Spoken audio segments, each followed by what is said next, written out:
Hello mercury மக்களே. So இன்னைக்கு என் கூட இன்ப தமிழன் இருக்காரு. ஸோ த சீட்ஸ் ஆர்கனைசேஷன் நிறைய பேரோட வாழ்க்கையில் நிறைய விஷயம் செஞ்சுருக்கு. ஸோ இன்ப தமிழனோட வாழ்க்கையில் எந்த அளவுக்கு மாற்றங்கள் அண்ட் சந்தோஷத்தை கொண்டு வந்திருக்குன்னு அவர்கிட்ட பேசி தெரிஞ்சுக்கலாம். வாங்க இன்டர்வியூக்குள்ளே போகலாம். எங்கள் ஏரியாவில் வந்துட்டு லைக் மற்ற அப்பா அம்மா வந்துட்டு லைக் அவங்க வேலையை தான் பார்ப்பாங்க, காசு வருதான்னு தான் பார்ப்பாங்க, காசு எப்படி மிச்சம் பண்ணலான்னு தான் பார்ப்பாங்க. இவங்க அப்படி பார்த்ததே கிடையாது. எவ்வளோ சொன்னாலும் பரவாயில்ல, படி படி படி. Hello hello. ஓகே. ஸோ இன்ப தமிழனோட லைஃப் ஜேர்னி பற்றி முதல்ல தெரிஞ்சுக்கலாம். ஸோ சின்ன வயசுலேருந்து உங்கள் ஸ்கூலிங் காலேஜ் இதெல்லாம் எப்படி ஆரம்பிச்சது அதை பற்றி சொல்லுங்க. நான் வந்து நேட்டிவ் வந்து என்னோட ஊர் சேலம். சேலமில் வந்து பார்த்தீங்கன்னா நான் வந்து ஒரு பர்டிகுலர் ட்ரைபல் கம்யூனிட்டியை சேர்ந்த ஒரு ஸ்டூடெண்ட். ஆக்சுவலாக ட்ரைபல் கம்யூனிட்டி உங்களுக்கே தெரியும், இட்ஸ் டிஃபிகல்ட் டு எஜுகேஷனாக சரி மற்ற ஆப்பர்ச்சுனிட்டிஸும் சரி ரொம்ப கிடைக்கிறது கஷ்டம். இப்போ ஓகே, பட் இப்போ கோவிட்க்கு அப்புறம் இட்ஸ் பெட்டர். ரிசர்வேஷன் பற்றின ஐடியா கூட இருக்காது ஷெட்யூல் ட்ரைபுக்கு. ஓகே, பிஃபோர் கொரோனா நீங்கள் சொல்கிறது. Covid batch 21 batch. நீங்கள் சேலம்ல இருந்த ஏரியா வந்து ஒரு சிட்டி மாதிரியா இல்லை it's rural? It's rural, complete rural. ஃபுல்லாக சுற்றி மழை தான் இருக்கும். வேற ட்ரைபல் கம்யூனிட்டி மட்டும்தான் மோஸ்ட்டாக அங்கே இருக்கக்கூடிய ஏரியா. நமக்கு இதுதான் ரெகுலர் லைஃப் அப்படின்னு தான் நான் நினச்சிட்டு இருந்தேன். இப்போ எப்படின்னா, இப்போ நம்ம மார்னிங் அப்படின்னா நமக்கு எங்கள் ஊரில் யூஸ்வலாக வந்து நாங்கள் அரளிப்பூலாம் அதிகமாக போடுவாங்க. அரளிப்பூனா இப்போ எங்கள் சைல்ட்ஹுட்ல இருந்து அந்த மோஸ்ட்டாக எல்லாம் படிக்க வைப்பாங்க. ஆனால் என்னென்னா ஒரு கட்டத்துக்கு மேலே வந்து பசங்களால் படிக்க முடியாது. ஏன்னா வந்து ஏன்னா உங்களுக்கு புரியுது இல்லை, லைக் வேலை, அதாவது எப்படின்னா அரளிப்பூ வந்து காலையில் எடுக்கணும். காலையில் ஒரு 4-5 எழுந்திரிச்சிட்டு ஒரு 7 எடுக்கணும், இல்லைன்னா அது வெடிச்சிடும். ஸோ அப்போ அந்த டைமில் வந்து என்ன பண்ணுவாங்கன்னா, ஸ்டூடெண்ட்ஸ் நாங்கள் சின்ன பிள்ளைங்களா இருந்தாலும் பூ எடுத்துட்டு அதுக்கப்புறம் தான் ஸ்கூல் போகிற மாதிரி இருக்கும். ஸோ அப்போ நீங்கள் வந்து அதுக்கு உங்களுக்கு டைம் இருக்காது. அது வந்து ஒரு ரெகுலர் லைஃப் மாதிரி ஆகிடும். ஆனால் எங்கள் வீட்டில் அப்படி இல்லை. எங்கெல்லாம் வந்து நீங்கள் படிங்க, உங்களுக்கு படிப்பு தான் முக்கியம் அப்படின்னு சொல்லிட்டு எங்களை படிக்க தான் வச்சாங்க. ஆனால் மற்ற ஸ்டூடெண்ட்ஸ் எல்லாம் காலையில் வந்து ஒரு 1 கிலோ 2 கிலோ பூ எடுத்துட்டு அதுக்கப்புறம் ஸ்கூல் வருவாங்க. ஈவினிங் போனாலும் அதே சாயந்தரமே கொஞ்சம் எடுத்து வச்சா பெட்டராக இருக்கும்னு சொல்லிட்டு சாயந்தரமும் பூ எடுக்கிற வேலை வேறு வேலை இருக்கும். பட் ஆனால் எங்கள் வீட்டில் மட்டும் எங்களுக்கு வந்து நீங்கள் படிங்க அப்படின்னு சொல்லி மட்டுமே எங்களுக்கு இது பண்ணாங்க. ஆனால் அப்பப்போ அவங்களால முடியாத போது நாங்கள் இது பண்ணுவோம். ஆனால் சமைக்கவும் நான் செய்வேன். இப்போ அவங்க பூ எடுக்கிறாங்க, அம்மா எடுப்பாங்க அப்படின்னா நானே சமைச்சிட்டு அப்போ ஸ்கூல் போகிறது. நான் யூஸ்வலாக வந்து 5th 4thலேருந்தே சமைப்பேன். அப்போலேருந்தே ரெகுலராக நான் சமைச்சு ஸ்கூலுக்கு எடுத்துகிட்டு போயிடுவேன். தங்கச்சிக்கும் அதே இதுதான். ஈவினிங் நம்ம டியூஷன் முடிச்சுட்டு வீட்டுக்கு வரதுக்கு 9-10 ஆகிடும். ஸோ இது வந்து ரொம்ப காமன் நான் நினச்சிருந்தேன், நிறைய இடத்துல இப்படி இருக்கும்னு சொல்லிட்டு.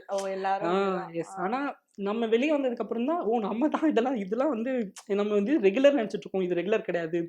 எல்லாருக்கும் வந்து ரொம்ப ஈஸிலி ஆக்சசபிளாக இருக்கும். அதுதான் ஒரு வித்தியாசமான ஒரு உங்களுக்கு யோசிக்கும் போது எப்படி இருக்கு? இப்போ சென்னையில் இருக்க பசங்க நிறைய பேர் பார்க்குறீங்க, அவங்களோட ப்ரிவிலேஜஸ் நீங்கள் பார்க்குறீங்க. அப்போ உங்களோட சைல்ட்ஹுட் யோசிக்கும் போது உங்களுக்கு எப்படி இருக்கும்? எதெல்லாம் உங்களுக்கு சிக்கலா இருந்தது சொல்லலாம்? இந்த அப்போ வந்து அது நார்மலா இருந்தது. இப்போதான் நம்மளா இதெல்லாம் ஸ்ட்ரகிள்ஸ்னு சொல்லிட்டு தோணுது. ஓகே, இப்போ நீங்க எதெல்லாம் ஸ்ட்ரகிள்னு சொல்வீங்க? அந்த டைம் அந்த டேஸை பார்க்கும்போது இதெல்லாம் என்னோட ஸ்ட்ரகிளா இருந்திருக்கு அப்படின்னு. ஸ்ட்ரகிளாக இருந்ததுன்னா பஸ் போகிறது தான். பஸ் வந்து யூஸ்வலாக நம்ம வந்து காலையில் சீக்கிரமாக பஸ்ஸுக்கு போகணும். ஒரு 8 o'clock பஸ் ஏறினா தான் நமக்கு ஸ்கூல் போகிறதுக்கு கரெக்டாக இருக்கும். அதே மாதிரி ஈவினிங்கும் வந்து பார்த்திங்கன்னா டியூஷன் முடிச்சுட்டு 8னா வந்து ஈவினிங் டைம் வந்து பஸ் வந்து மழைலாம் இருக்கும் சுற்றி. அதனால் வந்து ரூரல் ஏரியாவில் போகிறதுனால பஸ் வந்து மெதுவாக தான் போவாங்க. ஸோ அப்போ வந்து எனக்கு வீட்டுக்கு போய் சாப்பிட்றதுக்கு 9:30 10 ஆகிடும். சாப்பிட்டுட்டுனா தூங்கிடுவேன். நான் வீட்டில் படிக்கவே மாட்டேன். நல்லா படித்தா கூட வீட்டில் படித்ததே கிடையாது. அப்போ நான் வந்து எல்லாரும் சொல்லுவாங்க, நான் வந்து என்ன பண்ணுவேன்னா, ஸ்கூல்ஸில் break time like lunch time இந்த டைமில் உட்காந்து படிப்பேன். வந்து எல்லாம் ஃப்ரெண்ட்ஸ்லாம் கலாய்ப்பாங்க, நீ வந்து என்ன படித்து பைத்தியம் ஆகிடுவேன் அப்படின்லாம் சொல்லிட்டு. ஆனால் நான் வீட்டில் படித்ததே கிடையாது. பெருசாக வந்து பார்த்தீங்கன்னா எனக்கு டைமே இருக்காது படிக்கிறதுக்கு. லைக் பெருசாக வந்து இப்போ டைம் இருக்காது. நம்ம ட்ராவல்லையே ரொம்ப நேரம் போகுது இல்லையா, அந்த டயர்டு அப்படியே தூங்கிடுவேன். ஸோ அதெல்லாம் வந்து இப்போ தான் அது வந்து அது ஸ்ட்ரகிள்ஸ்னு இப்போ தான் புரியுது. ஓகே, இது வந்து உங்களோட அந்த எங்கேஜ் இந்த ஒரு 14-15 வயசு வரைக்கும் இருக்குமா? இந்த 17 வரைக்கும் உங்க லைஃப் இப்படிதான் இருந்தது. அந்த 17 வயசுக்கு அப்புறம் அந்த ட்ரைப் விட்டு, அதாவது அந்த ஏரியா விட்டு வெளியே வந்து படிக்கிறதுக்காக அப்கிரேட் ஆயிருப்பீங்களா? ஸோ அந்த சேஞ்சஸ் எப்படி நடந்தது?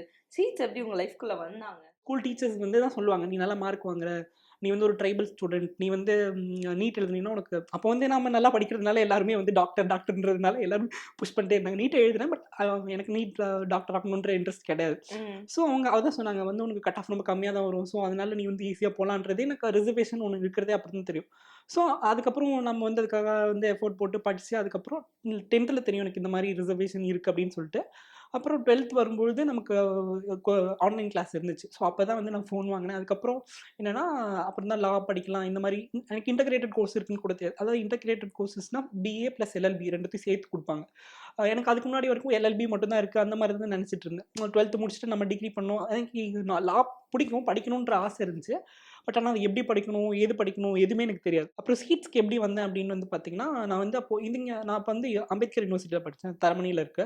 ஸோ இது வந்து பார்த்தீங்கன்னா, அது வந்து ஸ்கூல் ஆஃப் எக்ஸலன்ஸ்லான்னு சொல்லுவாங்க. ஸோ மற்ற காலேஜஸ் வந்து லா காலேஜஸ்க்கு வந்து ஃபீஸ் வந்து மேக்ஸிமம் 5,000க்கு மேலே போகாது.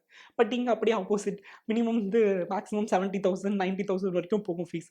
ஸோ அப்போ வந்து என்னென்னா, சரி நம்ம வந்து இது வந்து ஹானரரி கோர்ஸ்னு சொல்லுவாங்க. ஸோ அதனால வந்து நம்ம இதை படிக்கலாம், இது நமக்கு ஒரு மாதிரி பெட்டர் ஃபியூச்சராக இருக்கும் அப்படின்னு சொல்லி டிசைட் பண்ணேன். ஆனால் நமக்கு அவ்வளோ பணம் வந்து நம்மளால வந்து பே பண்ண முடியாது. ஏன்னா அப்பா அம்மா 2 பேருமே வந்து பார்த்தீங்கன்னா ஃபார்மர் அக்ரிகல்ச்சர் லேபர்ஸ் தான். ஒரு 1.5 ஏக்கர் லேண்ட் இருக்குது. ஸோ அதை வச்சு மேனேஜ் பண்ணக்கூடிய ஃபேமிலி. ஸோ நம்ம வந்து அப்போ சிஸ்டர் ஒருத்தங்க இருக்காங்க, அவங்களோட ஸ்டடீஸையும் நம்ம பார்க்கணும். ஸோ இவ்வளோ அமௌண்ட் செலவு பண்ண முடியாதுன்றதுக்காக நான் என்ன பண்ணேன்னா, எஜுகேஷன் லோன் ட்ரை பண்ணலாம் அப்படின்னு சொல்லிட்டு இது பண்ணியிருந்தேன். ஸோ அப்போ வந்து என்ன ரூல் அப்படின்னா வந்து பார்த்தீங்கன்னா, நீங்கள் வித்யாலட்சுமி ஒரு போர்ட்டல் இருக்கும். ஸோ அதில் அப்லோட் பண்ணி அந்த ப்ராசஸ் இருக்கும்.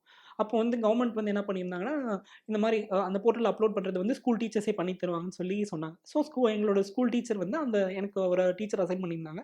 அவங்க தான் இந்த மாதிரி ஒரு ஆஃபர், லைக் இந்த மாதிரி ஒரு ஆர்கனைசேஷன் இருக்குது, இந்த மாதிரி வந்து ஸ்காலர்ஷிப் ப்ரொவைட் பண்ணுவாங்கன்னு சொல்லிட்டு லிங்க் அனுப்புனாங்க. ஆன்லைனில் தான் இன்டர்வியூலாம் வச்சாங்க. ஸோ அப்போ அது கூட சென்னை வர முடியல. அப்போ என்னோட அட்மிஷனுக்கு தான் நான் டேரெக்டாக சென்னை வந்தேன். அதுவே வித்தியாசமான எக்ஸ்பீரியன்ஸாக இருந்துச்சு. அப்புறம் சென்னையிலே வந்து வித்தின் அ வீக் அட்மிஷன் போட்ட உடனே காலேஜ் ஸ்டார்ட் பண்ணிட்டாங்க. வித்தின் அ வீக் வந்து ஃபர்ஸ்ட் வந்து பார்த்தீங்கன்னா பிஜி எடுத்து செட் ஆகாமல் அப்புறம் ஹாஸ்டல் கிடச்சிச்சு. ஸோ அதுக்கப்புறம் வந்து ஒரு மாதிரி பேலன்ஸ் ஆயிடுச்சு. ஸோ ஹாஸ்டல் வந்து நல்லா இருந்ததுனால. ஓகே, எந்த மாதிரி சேஞ்சஸ்லாம் உங்களுக்குள்ளேயே இருந்தது? அங்கே ஊரில் இருந்ததுக்கும் இப்போ இங்கே வந்து நீங்கள் புதுசாக நம்மளோட பர்சனாலிட்டி வந்து சேஞ்ச் ஆச்சு. ஓகே, நம்ம அங்கே வந்து ரொம்ப கேஷுவலாக இருந்திருப்போம். நம்ம பெருசாக வந்து நம்ம செல்ஃப் கேரை பற்றி நம்ம யோசிச்சிருக்கவே மாட்டோம். செல்ஃப் கேர் வந்து எடுத்துக்கணுன்றதே நம்ம இங்கே வந்ததுக்கப்புறம் தான், மற்றவங்களை பார்க்கும்பொழுது தான். ஸோ நம்மளும் கொஞ்சம் நம்மளை அப்கிரேட் பண்ணிக்கணும் அப்படின்ற விஷயம் வந்துச்சு. அப்புறம் கம்யூனிகேஷன் வந்து யூஸ்வலாக ரூரல் ஏரியா, கவர்மெண்ட் ஸ்கூலில் இங்கிலீஷ் மீடியமே படிச்சிருந்தாலும் எங்களுக்கு வந்து இங்கிலீஷில் வந்து பேசவே வராது. ஸோ இங்கே சீட்ஸ் வந்ததுக்கப்புறம் வந்து என்ன பண்ணாங்கன்னா, இனிஷியலாக வந்து இங்கிலீஷ் கோச்சிங் கிளாஸஸ் வந்து ப்ரொவைட் பண்ணாங்க. 1 இயர் ப்ரொவைட் பண்ணியிருப்பாங்கன்னு நினைக்கிறேன். ஸோ அப்போ தான் நாங்கள் வந்து ஓப்பன் அப்பே ஆகிறோம். எங்களுக்கு தெரியும், இங்கிலீஷ் தெரியும். பட் ஆனால் அந்த பேசுறதுக்கான ஸ்பேஸே எங்களுக்கு கிடைச்சதே கிடையாது. ஒரு ஸ்பேஸ் கிடைக்கணும் இல்லையா? இப்போ வந்து நம்ம ஸ்கூல்ஸ்னா வந்து யூஸ்வலாக நம்ம எல்லாருக்கும் புரியணுன்றதுக்காக வந்து நம்ம இங்கிலீஷே வந்து தமிழில் தான் எடுப்பாங்க.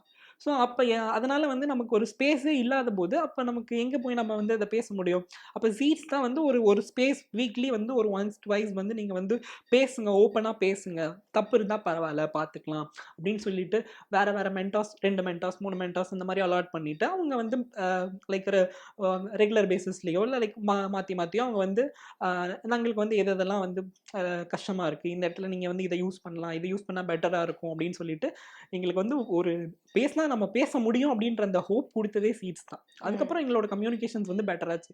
இப்போ வந்து ஒரு 5 பேப்பர் பப்ளிஷ் பண்ணியிருக்கேன், 4 பேப்பர் ப்ரெசென்ட் பண்ணியிருக்கேன். ஸோ இதெல்லாம் வந்து இட்ஸ் பிகாஸ் ஆஃப் சீட்ஸ். அந்த கோச்சிங் கிளாஸ் தான் இதுக்கு வந்து மெயின் காரணமே. ஓகே, அம்மா அப்பாவுக்கு இப்போ நீங்கள் இந்த லெவல் வந்திருக்கீங்கன்னு புரியுதா? அவங்க எந்த அளவுக்கு ஹாப்பியாக இருக்காங்க உங்க மேலே? ஹாப்பியாக தான் இருப்பாங்க. அவங்களுக்கு வந்து பார்த்தீங்கன்னா, ஆக்சுவலாக நான் வந்து 10th 12th 11th 3லேயுமே school first. ஓகேவா? அப்போ வந்து அது வந்து அவங்களுக்கு வந்து அப்போ வந்து நமக்கு வந்து படிக்கும்பொழுது ப்ரெஷர் பண்ணிகிட்டே இருப்பாங்க. நீங்கள் படிக்கணும், நல்லா படிக்கணும் இன்னும் படிக்கணும்னு சொல்லிட்டு. ஒன்ஸ் நான் ஸ்கூல் ஃபஸ்ட்டுன்னு தெரிஞ்சதுக்கப்புறம் அவங்க இன்னும் லைக் நம்ம பையன் ஸ்கூல் ஃபஸ்ட்லாம் வாங்கியிருக்கான்ற அவங்க நமக்கு மேலே ஒரு பாசம் இருக்குன்றதே அப்போ தான் தெரியும். அது வரைக்கும் நமக்கு வந்து சரி நம்ம ப்ரெஷர் பண்ணுறாங்க அப்படின்ற மாதிரி இருக்கும். நம்மளை பெருமைப்படுவாங்கன்னு சொல்லுவாங்க இல்லையா? அது அப்போ தான் தெரியும். ஓகே, உங்களுக்கு ஏன் இவ்வளோ கண்ணீர் வருது? அதுக்கான காரணம்? அப்பா அம்மாவை பற்றி பேசும்போது. ஏன் அம்மா அப்பா ரொம்ப க்ளோஸா உங்களுக்கு?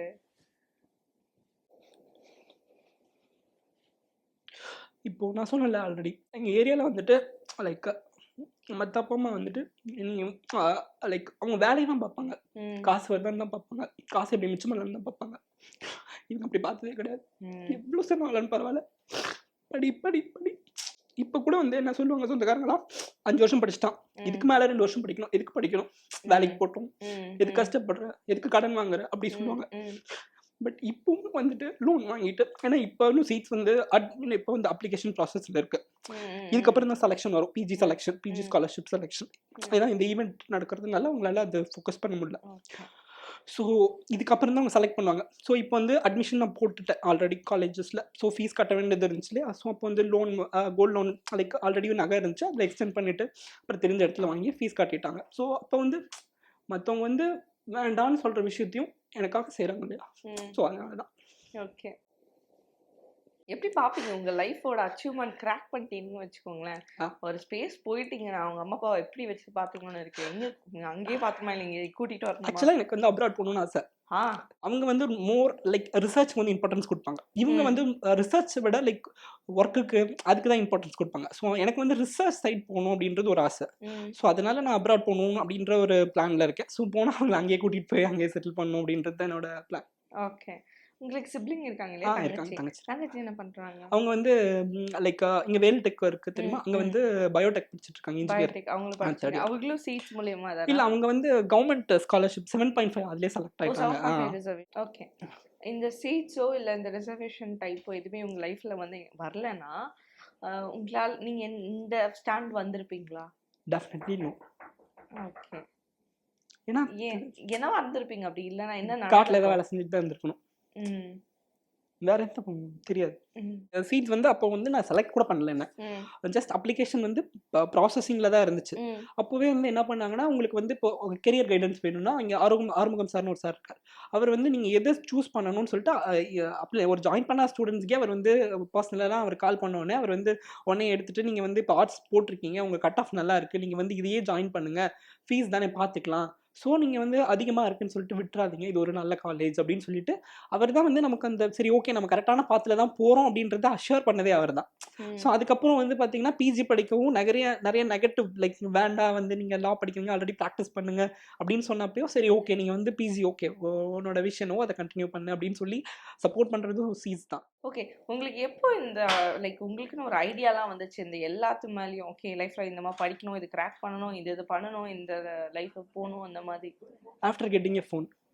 ஒரு ஃபோன் வந்த அப்புறம் ஓகே. மென்டலி நம்ம வந்து ஸ்ட்ராங்காக இருக்கும் அப்படின்னாலும் அதுக்கு காரணம் வந்து ஃபோன் தான். நிறைய விஷயம் சொல்லி கொடுத்துருக்கு, சரி எது தப்பு எது எல்லாமே, அப்புறம் ஃப்ரெண்ட்ஸ் எல்லாமே. ஓகே. இப்போ நீங்கள் எந்த அளவுக்கு லைக் இன்ப தமிழன் வந்து நீங்கள் நினைக்கிறீங்க பரவாயில்ல தெளிவாயிட்டாரு, லைக் உங்களை நீங்களே செல்ஃப் வேலிடேஷன் பண்ணுவீங்களா? இப்போ எந்த அளவுக்கு உங்களை வேலிடேட் பண்ணி வச்சிருக்கீங்க நீங்கள்? டிஃப்ரெண்ட் லைக் வந்து பார்த்தீங்கன்னா இப்போ சீட்ஸுக்கு முன்னாடி வந்து நம்ம ஒன்றும் பெருசாக லைக் கனெக்ட் ஆகாமல் லீடர்ஷிப் குவாலிட்டிஸ்லாம் எதுவுமே எனக்கு இருக்காது. சீட்ஸ் வந்ததுக்கு அப்புறம் வந்து பார்த்தீங்கன்னா லைக் ஸ்டூடெண்ட் இன்வால்வ்மெண்ட் வந்து நிறையா இருக்கும். லைக் ஸ்டூடெண்ட்ஸ் கிட்டே நிறைய பொறுப்பு கொடுப்பாங்க, லைக் நீங்களே கலந்துக்கோங்க, நீங்களே பண்ணுங்கன்னு சொல்லிட்டு. ஸோ இப்போ நம்ம சீட்ஸ் வந்ததுக்கப்புறம் நான் நிறைய விஷயம் வந்து பார்த்தீங்கன்னா சொசைட்டி பற்றி நம்ம படிக்கிறது இப்போ லா வந்து நம்ம சொசைட்டி பற்றி தான் படிக்கணும் நிறைய விஷயம். இப்போது நாங்கள் இந்த ஹவுஸ் வெரிஃபிகேஷன்ஸ்லாம் போவோம். ஸோ ஹவுஸ் வெரிஃபிகேஷன்ஸ் போவோம், லைக் நம்ம வேறு ஸ்டூடெண்ட்ஸையும் நம்ம பார்ப்போம், நம்ம நிலைமை என்னன்னு தெரியும், மற்ற ஸ்டூடெண்ட்ஸோட நிலைமை என்னன்னு தெரியும். ஸோ அந்த ஏரியாஸ் எல்லாம் எங்களுக்கு சுற்றி பார்க்கறதுக்கான ஆப்பர்ச்சுனிட்டிஸ் கிடச்சிது.